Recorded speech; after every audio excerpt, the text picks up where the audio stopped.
நீங்கள் பார்த்துக் கொண்டிருப்பது நியூஸ் 21 செய்திகள். தமிழ்நாடு செய்திகளை உடனுக்குடன் தெரிந்து கொள்ள நியூஸ் 21 செய்திகளை பாருங்கள். உண்மை, உழைப்பு, உயர்வு. வணக்கம். நாமக்கல் மாவட்டம் ராசிபுரம் அடுத்த காக்காவேரி பகுதியில் இயங்கி வரும் முத்தாயம்மாள் பொறியியல் கல்லூரியில் சுமார் 1500க்கும் மேற்பட்ட மாணவ மாணவிகள் பயின்று வருகின்றனர். இந்நிலையில் இன்று காலை 9 மணி அளவில் பல்வேறு பகுதிகளில் இருந்து பேருந்து மூலம் மாணவ மாணவிகள் கல்லூரிக்குள் வந்து இறங்கிய போது கல்லூரி வளாகத்தில் நீண்ட நாட்களாக இருந்த தேன்கூட்டில் இருந்து தேனீக்கள் சாறை சாறையாக பறந்து வந்து கல்லூரி மாணவ மாணவிகளை கூட்டியது. இதனால் மாணவ மாணவிகள் பதறியடித்து ஓடினர். இருந்தபோதும் 37 மாணவர்கள் மற்றும் 5 மாணவிகள் உட்பட மொத்தம் 42 பேரை முகம், கை, கால் என உடலில் பல இடங்களில் கடித்தது. பின்னர் தேனீக்களால் கடிப்பட்ட மாணவ மாணவிகள் கல்லூரி பேருந்திலேயே ஏற்றிக்கொண்டு ராசிபுரம் அரசு மருத்துவமனைக்கு கல்லூரி நிர்வாகத்தினர் அழைத்து வந்தனர். தேனீக்கள் கொட்டியதால் வலியால் துடித்த மாணவ மாணவிகளுக்கு உடல் முழுவதும் தேனீக்கள் விஷம் பரவாமல் இருக்க தடுப்பூசி போடப்பட்டு ஐசியு வார்டில் சிகிச்சை அளிக்கப்பட்டது.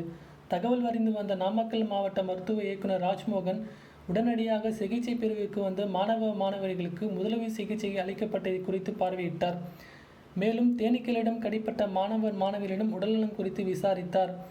மாணவ மாணவர்களும் உங்களுக்கு வாமிட், அரிப்பு, மூச்சு திணறல் போன்ற அறிகுறிகள் இருந்தால் உடனடியாக மருத்துவரிடம் கூறும்படி கூறினார். மேலும் தேனீக்களால் கடிப்பட்டு பாதிக்கப்பட்ட மாணவ மாணவர்களுக்கு பாதிப்பு ஏதும் வராமல் இருக்க மாத்திரைகள் வழங்கப்பட்டது. இச்சம்பவம் குறித்து கல்லூரியில் உள்ள மாணவ மாணவிகளிடையே பெரும் பரபரப்பு ஏற்பட்டது.